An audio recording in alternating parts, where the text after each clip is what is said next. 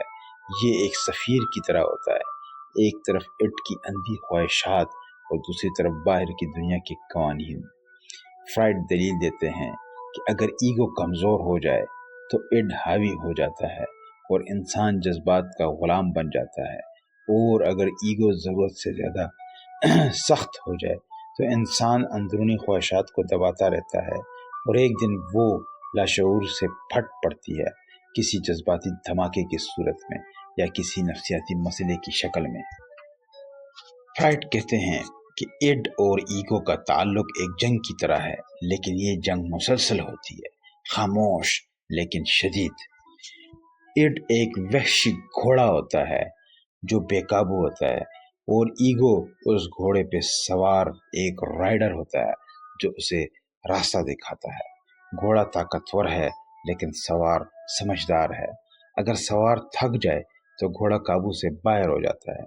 دوستو، یہ باب ہمیں سکھاتا ہے انسان صرف خواہشات سے نہیں جیتا، اور نہ صرف عقل سے، بلکہ زندگی ایک توازن کا کھیل ہے۔ اڈ اور ایگو کے درمیان جس طرح کے پانی اور آگ کے درمیان ایک توازن قائم ہوتا ہے، اسی طرح اڈ اور ایگو کے درمیان بھی وہی توازن قائم رہتا ہے، اور یہی ہماری شخصیت کا اصل رنگ ہے۔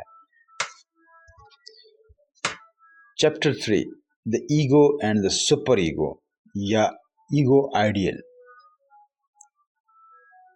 جب انسان شعور کی آنکھ کھولتا ہے تو صرف خواہشات یعنی اڈ اور حقیقت ایگو کا سامنا نہیں کرتا، بلکہ ایک اور زبردست آواز اسے مسلسل ٹوکتی ہے، روکتی ہے اور بلند بننے کا مطالبہ کرتی ہے۔ یہ آواز ہے اس کے اندر کا منصف، اس کا نگران اور اس کا مثالی خود، یعنی کہ super ego. Sigmund Freud super ego کو انسانی شخصیت کی وہ قوت کہتا ہے جو ہمارے اندر اخلاقی اقدار، سماجی اصولوں اور والدین یا استاد کی توقعات کی صورت میں آتی ہے۔ یہ ایگو کا ایک ایسا مثالی روپ ہے جسے فرائڈ نے ایگو آئیڈیل کہا ہے، یعنی ہم وہ بننا چاہتے ہیں جو ہمارے اندر کا سپر ایگو یا ہمارا ضمیر ہمیں بتاتا ہے۔ سپر ایگو بنتا کیسے ہے؟ تو فرائڈ کے مطابق جب بچہ اپنے والدین کی باتوں، تنبیہوں اور رویوں کو اندرونی طور پر جذب کرتا ہے تو ان کی آواز اس کے اندر محفوظ ہو جاتی ہے۔ یہی اندرونی آواز بعد میں سپر ایگو کی شکل اختیار کرتی ہے۔ مثلاً اگر بچپن میں بار بار سکھایا گیا کہ جھوٹ بولنا برا ہے تو بڑا ہو کر انسان خود پر شرمندہ ہوتا ہے۔ اگر وہ جھوٹ بولے حتیٰ کہ کوئی اسے پکڑے نہ بھی تب بھی، تو سپر ایگو کیا کرتا ہے؟ یہ ایگو پر نظر رکھتا ہے۔ ایگو حقیقت کو دیکھ کر فیصلہ کرتا ہے، مگر سپر ایگو کہتا ہے یہ صحیح ہے یا یہ اخلاقی ہے، تمہیں ایسا کرنا چاہیے یا نہیں کرنا چاہیے۔ مثال کے طور پہ ایک مثال لیتے ہیں۔ اگر اڈ کہے کہ جی چوری کرو، اس میں فائدہ ہے، تو ایگو کہے گا کہ سوچتے ہیں کہ کہیں پکڑے نہ جائیں، یعنی وہ ایگو سیف راستے تلاش کرتا ہے۔ وہ اٹ کی خواہش کو پورا تو کرتا ہے مگر وہ اس کے لیے کوئی سیف راستہ ڈھونڈ رہا ہوتا ہے۔ یعنی اگر ہم دیکھیں تو ایگو اصل میں اٹ کی ہی تابعداری کر رہا ہے، اسی کو، مگر اٹ چونکہ اندھا ہے اور ایگو جو ہے اس کی آنکھیں موجود ہیں، اس لیے وہ خواہشات کو ایک بہترین طریقے سے پورا کرنے کی کوشش کرتا ہے۔ تو یہیں پہ دوستو سپر ایگو دھاڑتا ہے کہ نہیں، چوری گناہ ہے، تمہیں ایسا کرتے ہوئے شرم آنی چاہیے۔ یعنی یہ وہ انسان کے اندر کی آواز جو سے ہم ضمیر بھی کہتے ہیں، اس کو سپر ایگو کا نام دیا ہے سگمنڈ فرائڈ نے۔ یہی وجہ ہے کہ انسان بسا اوقات احساس جرم میں مبتلا ہو جاتا ہے کیونکہ اس کا سپر ایگو ناراض ہوتا ہے۔ ایگو اور سپر ایگو میں فرق اور تعلق کیا ہے دوستو؟ اب سوال یہ بنتا ہے۔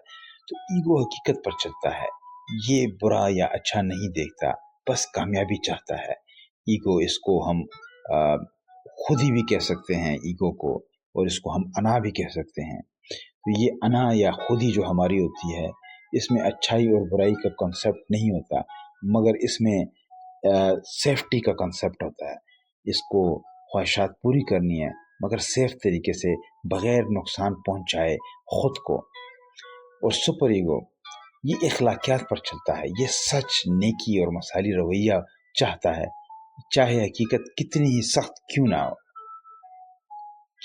تو دونوں کے بیچ مسلسل کشمکش ہوتی ہے۔ ایگو چاہتا ہے کہ زندگی آسان ہو، مگر سپر ایگو کہتا ہے کہ زندگی پاکیزہ ہو۔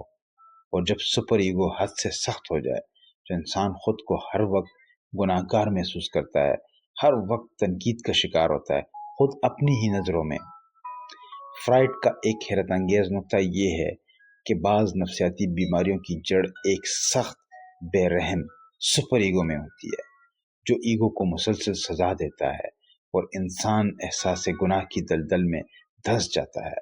لہذا فرائڈ ہمیں یہاں یہ دعوت دیتے ہیں کہ ایگو کو پہچانو، اسے سمجھو اور سپر ایگو کو اس کے ساتھ توازن میں رکھو، ورنہ انسان یا تو بغاوت میں جائے گا یا شرمندگی میں ڈوب جائے گا۔ تو دوستو، یہ باب انسان کے اندر کی عدالت کو بے نقاب کرتا ہے اور سکھاتا ہے کہ کبھی کبھار ہمیں اپنے اندر کے منصف سے بھی سوال کرنا چاہیے، کیا وہ واقعی انصاف کر رہا ہے؟ Chapter 4 The Two Classes of Instincts، جبلتوں کی دو درجے۔ تو دوستو، انسان صرف سوچنے والا وجود نہیں، وہ محسوس کرتا ہے، تڑپتا ہے، کھینچتا ہے، بغاوت کرتا ہے۔ اس کے اندر ایسی توانائی چھپی ہوتی ہے جو نہ صرف اس کے رویے بلکہ اس کی قسمت کو بھی تشکیل دیتی ہے۔ سگمنڈ فرائڈ نے اس توانائی کو انسٹنکٹس یعنی ہماری جبلتیں کہا ہے۔ انہیں دو بڑے گروہوں میں تقسیم کیا ہے۔ پہلا گروہ یعنی لائف انسٹنکٹس، زندگی کی جبلتیں، جس کو انہوں نے ایک دیوتا کے نام سے تعبیر کیا، ایک یونانی دیوتا ایروس کے نام سے۔ یہ جبلت انسان کو جوڑتی ہے، بناتی ہے، محفوظ رکھتی ہے اور آگے بڑھاتی ہے۔ اس میں محبت، دوستی، قربت، تولید، سیکھنے کی خواہش اور انسان کو سنوارنے کی طاقت شامل ہے۔ فرائڈ نے اسے ایروس کا نام دیا، یونانی دیوتا محبت کا، جو زندگی کو بامقصد بناتا ہے۔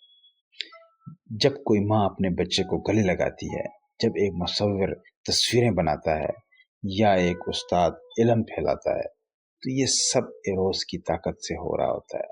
یہ جبلت زندگی کو تحفظ دیتی ہے، رشتوں کو جوڑتی ہے اور وجود کو دوام بخشتی ہے۔ تو دوستو، دوسری جو کلاس ہے وہ ہے ڈیتھ انسٹنکٹس، موت کی جبلتیں۔ فرائڈ نے اسے تھینیٹوس کا نام دیا ہے، یعنی وہ قوت جو ہر چیز کو اس کی اصل یعنی خاک میں واپس لے جانا چاہتی ہے۔ دوستو، جب کوئی انسان بار بار تباہ کن رشتے بناتا ہے، خطرناک رویے اختیار کرتا ہے یا خود کو سزا دیتا ہے، تو یہ تھناتوس کی سرگوشی ہے۔ یہ جبلت ہمیں بار بار تکلیف، محرومی اور اندھیرے کی طرف کھینچتی ہے، یہاں تک کہ ہم خود کو فنا کر دیں گے۔ فرائڈ نے مشاہدہ کیا کہ صرف محبت، ترقی یا حفاظت ہی انسان کو نہیں چلاتے، بلکہ تباہی اور خود تخریب بھی اتنی ہی بنیادی جبلتیں ہیں جتنی زندگی کی خواہش۔ اس کا ایک ثبوت وہ نفسیاتی مریض تھے جو بار بار ایک ہی دردناک تجربے کی طرف پلٹتے، جیسے ان کے اندر کوئی گہری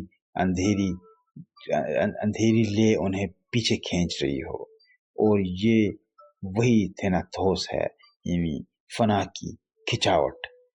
فرائڈ نے اس تضاد کو کچھ یوں بیان کیا: یہ دونوں طاقتیں الگ نہیں بلکہ گتھی ہوئی ہیں۔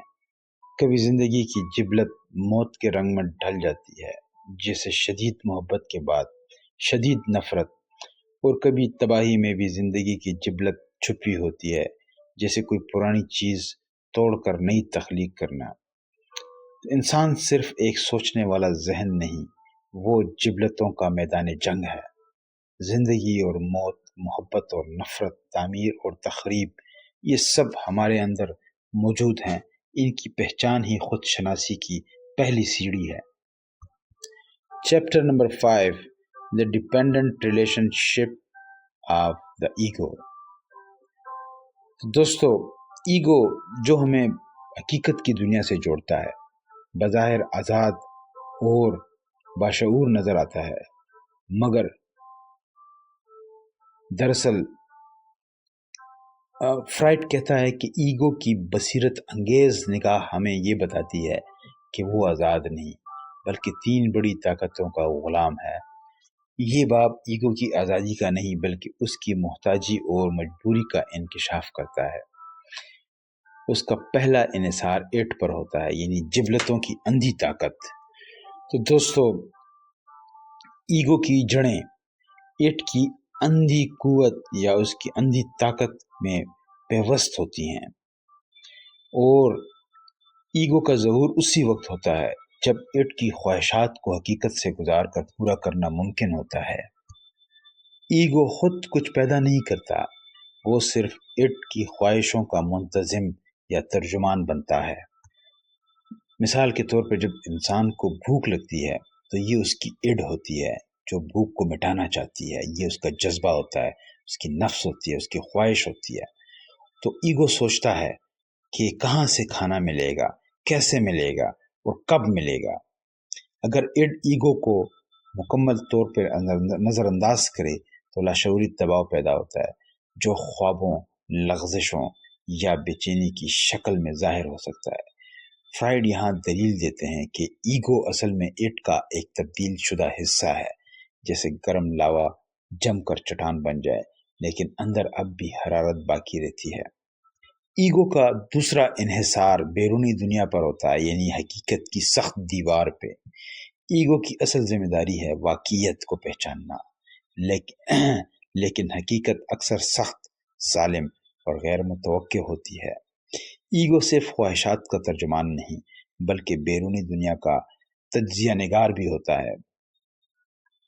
جیسے مثال کے طور پہ اگر انسان کسی دفتر میں جائے، وہاں پر اس کا کوئی کام نہیں ہو رہا ہوتا یا اس کا کوئی کام پھنسا ہوتا ہے، اسے غصہ آتا ہے، تو یہاں پر اس کے اندر ایٹ چیختا ہے اور وہ چلانا چاہتا ہے، وہ لڑنا چاہتا ہے، مگر ایگو اس کو منع کرتا ہے اور اس کو کہتا ہے کہ نہیں، یہ ایسا نہیں ہو سکتا، یہ ایک دفتر ہے، یہاں پر ہمیں خیال رکھنا ہے، دوسروں کا خیال رکھنا ہے، اور ہمیں ایک ایسا طریقہ اپنانا ہے کہ ہم محفوظ رہیں، اس سے ہمیں نقصان پہنچ سکتا ہے، ہماری شخصیت کو، میری ذات کو نقصان پہنچ سکتا ہے۔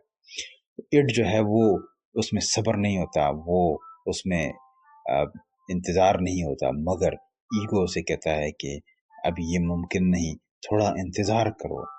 فرائڈ واضح کرتے ہیں کہ اگر ایگو حقیقت کو پہچاننے میں ناکام ہو جائے تو انسان دھوکے، توہمات یا نفسیاتی مسائل کا شکار ہو جاتا ہے، جیسے کوئی بچہ جو آنکھیں بند کر کے سوچے کہ چھپ کیا ہو۔ تیسرا انحصار ایگو کا سپر ایگو پر ہوتا ہے، اور یہ ایک اخلاقی عدالت کا دباؤ ہوتا ہے۔ تو دوستو، یہاں سگمنڈ فرائڈ ہمیں بتاتے ہیں کہ ایگو صرف حقیقت اور ایٹ کے درمیان میں ہی نہیں پھنسا ہوا، بلکہ وہ سپر ایگو اور حقیقت پسندی کے درمیان میں بھی جکڑا ہوا ہے۔ سپر ایگو ہمیشہ ایگو کو پرکھتا ہے اور وہ ہمیشہ اسے حکم دیتا ہے اور اسے سزا دیتا ہے کہ تم اچھے نہیں ہو، تمہیں ایسا نہیں کرنا چاہیے تھا۔ مثال کے طور پر ایک شخص چاہتا ہے وہ آرام کرے، ایگو اسے اجازت دے دیتا ہے، لیکن سپر ایگو ڈانٹتا ہے، کیا تم سست ہو گئے ہو، وقت ضائع کر رہے ہو۔ ایسے میں ایگو 3 طرف سے دبا ہوتا ہے، اندر سے ایٹ کی چیخیں، باہر سے دنیا کی سختی اور اوپر سے سپر ایگو کی عدالت۔ تو فرائڈ اس صورتحال کو ایک دل دہلا دینے والے استعارے میں یوں بیان کرتے ہیں: ایگو کسی نوکر کی طرح ہے جو 3 آقاؤں کی خدمت کر رہا ہے اور تینوں ایک دوسرے کے مخالف ہوں۔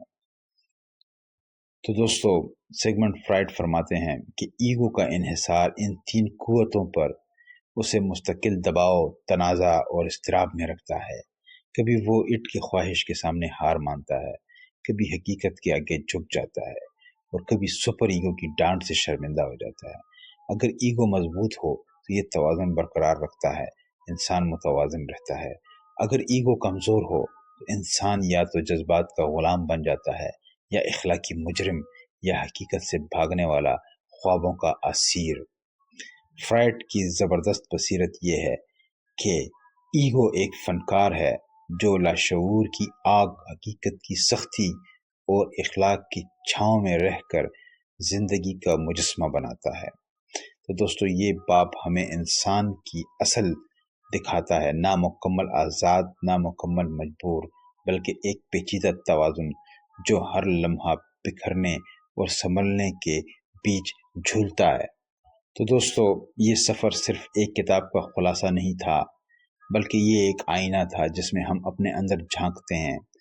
ہم نے جانا کہ انسان کی شخصیت کوئی سادہ ڈھانچہ نہیں، بلکہ ایک مسلسل جنگ ہے، خواہشات، حقیقت، اخلاق اور جبلتوں کے درمیان۔